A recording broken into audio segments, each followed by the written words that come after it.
இங்கே நம்ம Nifty and bank நிஃப்டியோட லெவல்ஸ் பார்த்தலாம். நிஃப்டியை பொறுத்தளவுக்கு வெள்ளிக்கிழமை என்ன ஆயிருக்கு அப்படின்னா நல்லாவே ட்ரெண்ட் ஆயிருக்கு.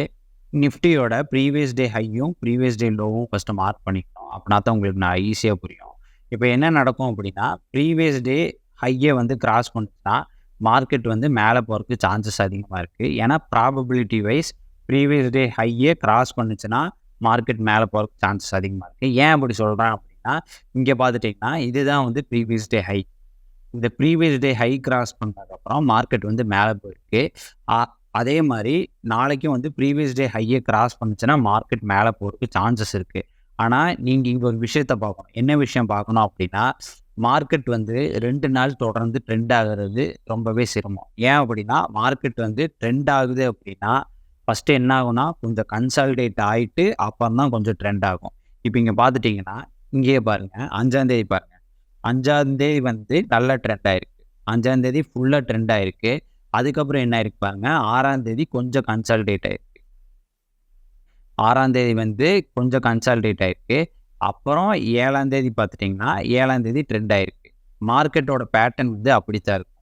இப்போ நான் இன்றைக்கி ட்ரெண்ட் ஆகிருக்குன்னு சொல்லிட்டு நாளைக்கும் ட்ரெண்ட் ஆகிற ப்ராபபிலிட்டி வைஸ் பார்த்தீங்கன்னா அது ரொம்பவே கம்மி. அதை நீங்கள் மனசில் ஞாபகம் வச்சுக்கணும். அதனால் நாளைக்கு வந்து மார்க்கெட் வந்து கன்சாலிடேட் ஆகிறதுக்கு சான்சஸ் அதிகமாக இருக்குது. ப்ராபபிலிட்டி வைஸ் பார்த்தா மார்க்கெட் கன்சாலிடேட் ஆகிறதுக்கு சான்சஸ் அதிகமாக இருக்குது.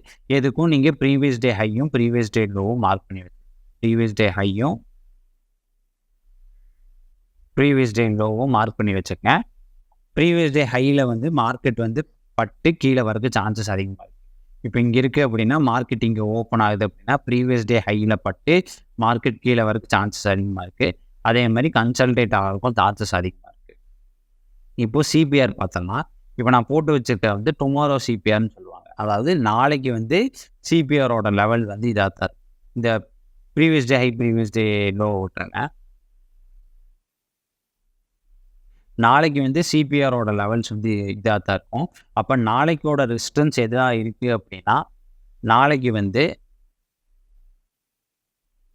23,500 வந்து ஒரு ஸ்ட்ராங் ரெசிஸ்டன்ஸாக இருக்க சான்சஸ் அதிகமாக இருக்குது. ஏன் அப்படின்னா சிபிஆரில் ரெசிஸ்டன்ஸ் காட்டுது. அப்போது இங்கே வந்து மார்க்கெட் பட்டு ரிட்டர்ன் வரதுக்கு சான்சஸ் அதிகமாக இருக்குன்னு அர்த்தம். இது நிஃப்டியை பொறுத்தளவுக்கு. அடுத்து பேங்க் நிஃப்டியை பார்க்கலாம். பேங்க் நிஃப்டியை பொறுத்தளவுக்கு என்ன அப்படின்னா பேங்க் நிஃப்டி அதே மாதிரி தான் ஒரு மேசிவான ட்ரெண்ட் ஆகிருக்கு. ரொம்ப பெரிய ட்ரெண்ட் இல்லை, ஆனால் ட்ரெண்ட் ஆகிருக்கு. இங்கே வந்து ரொம்பவே கன்சாலிடேட் ஆகிருக்கு. அப்போ என்ன அர்த்தம் அப்படின்னா ஒன்று மார்க்கெட் வந்து இங்கே கொஞ்சம் ஆர்டர்ஸ் எல்லாம் புக் பண்ணிவிட்டு மார்க்கெட் மேலே போகும். அப்படி இல்லைன்னா ப்ரீவியஸ் டே ஹையை டச் பண்ணிட்டு கொஞ்சம் கீழே வந்துட்டு அப்புறம் கொஞ்சம் கன்சாலிடேட் ஆகிட்டு அப்புறம் மேலே போகும். இப்படி தான் வந்து பேட்டர்ன் இருக்கும். மார்க்கெட் எப்போவுமே அப்படி தான் ட்ராவல் பண்ணும். இங்கேயே பார்த்துட்டிங்கன்னா அப்படி தான் இருக்குது. மார்க்கெட் வந்து ஒரு மேசிவான ட்ரெண்டு, அப்புறம் மார்க்கெட் கொஞ்சம் கன்சாலிடேட் ஆகிருக்கு, அப்புறம் மேசிவான ட்ரெண்ட் ஆகிருக்கு. இப்படி தான் வந்து மார்க்கெட் மூவ் ஆகும். அடுத்து வந்து முக்கியமான பாயிண்ட்ஸ் என்ன அப்படின்னா ஓப்பன் இன்ட்ரெஸ்ட் வைஸ் பார்க்கணும். ஓப்பன் இன்ட்ரெஸ்ட் வைஸ் பார்த்தீங்க அப்படின்னா நிஃப்டியில் எது ரெசிஸ்டன்ஸாக இருக்குது அப்படின்னா 23,500 தான் நிஃப்டியில் வந்து ரெசிஸ்டன்ஸாக இருக்குது. சிபிஆரில் மார்க் பண்ணதான் 23,500 தான் சிபிஆரும் இருக்குது. கிட்டத்தட்ட 23,454 சிபிஆர் இருக்குது. அதே மாதிரி ரெசிஸ்டன்ஸ், அதாவது அங்கே தான் வந்து ஆப்ஷன் செல்லர்ஸ் வந்து கால்ஸை வந்து அதிகமாக ரிட்டர்ன் பண்ணியிருக்காங்க. அதே மாதிரி சப்போர்ட் எதாக இருக்கும் அப்படின்னா 23,000 வந்து சப்போர்ட்டாக இருக்குன்னு ரைட் பண்ணியிருக்காங்க. 23,000 இங்கே இருக்குது பாருங்க. 23,000 எப்போவுமே வந்து ரவுண்ட் நம்பர் வந்து சப்போர்ட்டாக இருக்க சான்சஸ் அதிகமாக இருக்குது. ஏன் அப்படின்னா ரவுண்ட் நம்பர் வந்துச்சுன்னா சைக்காலஜிக்கலி அது வந்து அந்த சப்போர்ட்டாகவும் ரெசிஸ்டன்ஸாகவும் ஆக்ட் ஆகும் ரவுண்ட் நம்பரை பொறுத்தளவுக்கு. இப்போ வந்து நிஃப்டியை பார்த்தாச்சு. அடுத்து பேங்க் நிஃப்டியை பார்ப்போம். பேங்க் நிஃப்டியை பொறுத்தளவுக்கு ஓப்பன் இன்ட்ரெஸ்ட் வைஸ் பார்த்தீங்கன்னா 50,000 ரெசிஸ்டன்ஸ் அதிகமாக இருக்குது. நான் ஏற்கனவே சொன்ன மாதிரி ரவுண்ட் நம்பர்ஸ் வந்து சப்போர்ட்டாகவும் ரெசிஸ்டன்ஸாகவும் ஆக்ட் ஆகும். அதனால் 50,000 கால்ஸ் வந்து அதிகமாக ரைட் பண்ணியிருக்காங்க. 50,000 எங்கே இருக்குன்னு பார்ப்போமா? 50,000 வந்து கொஞ்சம் அதிகமாக தான் இருக்குது. அப்போது மார்க்கெட் வந்து கொஞ்சம் ப்ரீவியஸ் டே ஹைக்கு கொஞ்சம் மேலே வந்து ரெசிஸ்டன்ஸ் அதிகமாக இருக்குது. மார்க்கெட் இங்கே பட்டு பவுன்ஸ் பேக் ஆகிறதுக்கு சான்சஸ் அதிகமாக இருக்குது. இங்கே பட்டு மார்க்கெட் இங்கே வந்து பவுன்ஸ் பேக் ஆகிறதுக்கு சான்சஸ் அதிகமாக இருக்குது. ஆனால் ஓவரால் பார்த்துட்டிங்கன்னா மார்க்கெட் வந்து அப் ட்ரெண்டில் தான் இருக்குது. அதை நான் பவுன்ஸ் பேக் ஆகி அப்படியே கீழே போகணும்னு நினச்சிடக்கூடாது. மார்க்கெட் வந்து கொஞ்சம் கன்சாலிடேட் ஆகிட்டு அப்புறம் இங்கேருந்து சப்போர்ட் எடுத்துகிட்டு மேலே போகலாம். அதை நான் வச்சுக்கணும். பவுன்ஸ் பேக் ஆனோன்னே மார்க்கெட் வந்து கீழே விழுந்துரும் அப்படின்னு மட்டும் நினச்சிடக்கூடாது. இதை ஞாபகத்தில் வச்சுக்கங்க. அதே மாதிரி பேங்க் நிஃப்டியில் வந்து ரவுண்ட் நம்பர்ஸ் அதே மாதிரி 49,000 வந்து சப்போர்ட்டாக இருக்குது. 49,000 இங்கே இருக்குது, இங்கே இருக்குது பாருங்கள். 49,000 வந்து சப்போர்ட்டாக இருக்குது. மார்க்கெட் வந்து இதுக்குள்ளே ட்ராவலாக இருக்குது, சான்சஸ் அதிகமாக இருக்குது. எனக்கு தெரிஞ்ச மார்க்கெட் கீழே விழுகிறதுக்கு சான்சஸ் கம்மி, கன்சால்டேட் ஆகிறதுக்கு தான் சான்சஸ் அதிகமாக இருக்குது. அடுத்து வந்து எஃப்ஐடிஐ டேட்டா பார்க்கலாம்.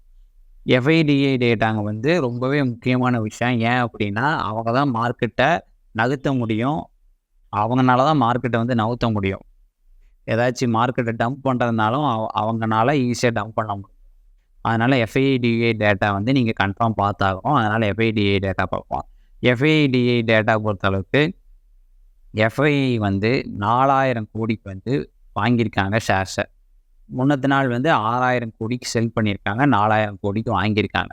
அப்போ என்ன அர்த்தம் அப்படின்னா எஃப்ஐஐ கொஞ்சம் பையிங் பொசிஷனுக்கு வந்துட்டாங்கன்னு அர்த்தம். அப்போ மார்க்கெட் வந்து கீழே விழுகிறதுக்கு சான்சஸ் கம்மி. ஏன் அப்படி சொல்கிறான் அப்படின்னா டிஐ வந்து எப்போவுமே வாங்க தான் செய்வாங்க. முக்கால்வாசி டைம் டிஐ வந்து வாங்கிட்டு தான் இருப்பாங்க. எஃப்ஐஐ வந்து அப்படி கிடையாது. எஃப்ஐஐ வந்து ஒரு குறிப்பிட்ட டைமில் தான் வாங்குவாங்க. டிஐ பொறுத்தளவுக்கு எப்போவுமே மேக்ஸிமம் வாங்கிட்டு தான் இருப்பாங்க. இங்கே பார்த்துட்டிங்கன்னா தெரியும், மோஸ்ட் ஆஃப் தி டைம் வந்து டிஐ டேட்டா வந்து இங்கே பாசிட்டிவில் தான் இருக்கும். மோஸ்ட் ஆஃப் தி டைம் வந்து டிஐ டேட்டா வந்து பாசிட்டிவில் தான் இருக்கும். எஃப்ஐயில் வந்து most of the time selling இருக்கும், சின்ன பையிங் இருக்கும், அது மாதிரி தான் இருக்கும். ஆனால் டிஐ பொறுத்தளவுக்கு மோஸ்ட் ஆஃப் தி டைம் வந்து அவங்க வாங்கிட்டே தான் இருப்பாங்க. ஏன் அப்படின்னா மியூச்சுவல் ஃபண்டுக்கு இன்ஃப்ளோஸ் வந்து ஜாஸ்தி, அதனால் வந்து அவங்க வாங்கிட்டே தான் இருப்பாங்க. மாதம் ஃபுல்லாக வாங்குறதுக்கு சான்சஸ் அதிகமாக இருக்குது. எப்போ டிஐ வந்து வாங்குறது கம்மி பண்ணுறாங்களோ எஃப்ஐ அன்னைக்கு செல் பண்ணாங்கன்னா மார்க்கெட் சடனாக கிராஷ் ஆகிறதுக்கு சான்சஸ் அதிகமாக இருக்குது. எப்போ சொல்கிறான் அப்படின்னா 4ஆம் தேதி பாருங்கள். 4ஆம் தேதி வந்து 12,000 கோடிக்கு விற்றுருக்காங்க. எஃப்ஐ 12,000 கோடிக்கு விற்றுருக்காங்க. அதே மாதிரி டிஐயும் 3,000 கோடிக்கு விற்றுருக்காங்க. 4ஆம் தேதி வந்து மார்க்கெட் வந்து சரியான கிராஷு. இங்கே பார்த்துட்டிங்கன்னா 4ஆம் தேதி மார்க்கெட் வந்து சரியான கிராஷு. இப்போ எஃப்ஐ விற்கிறத டிஐனால் இது பண்ண முடியல, ஷாக் அப்சர்வர்ஸ் டிஐனால் ஷாக்கை வந்து அப்சர்வ் பண்ண முடியல அப்படின்னா தான் மார்க்கெட் ஃபால் ஆகிறதுக்கு சான்சஸ் அதிகமாக இருக்குது. ஆனால் மோஸ்ட் ஆஃப் தி டைம் வந்து டிஐ வந்து வாங்கிடுவாங்க. ஸோ இதெல்லாம் தான் லெவல்ஸு. திங்கெல்லாம் வந்து நீங்கள் பார்த்து ட்ரேட் பண்ணுங்கள். மார்க்கெட் வந்து கன்சாலிடேட் ஆகிறதுக்கு சான்சஸ் அதிகமாக இருக்குது. அதே மாதிரி விக்ஸு வந்து இன்னும் குறைஞ்ச மாதிரி தெரியல, குறைஞ்சிருக்கு, ரொம்ப குறையல. டே வைஸில் பார்த்துட்டிங்க அப்படின்னா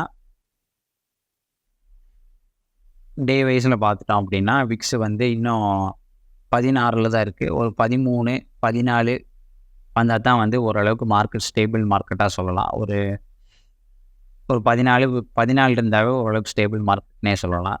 ஸோ திங்கட்கிழமை வந்து பார்த்து ட்ரேட் பண்ணுங்கள். தேங்க்யூ.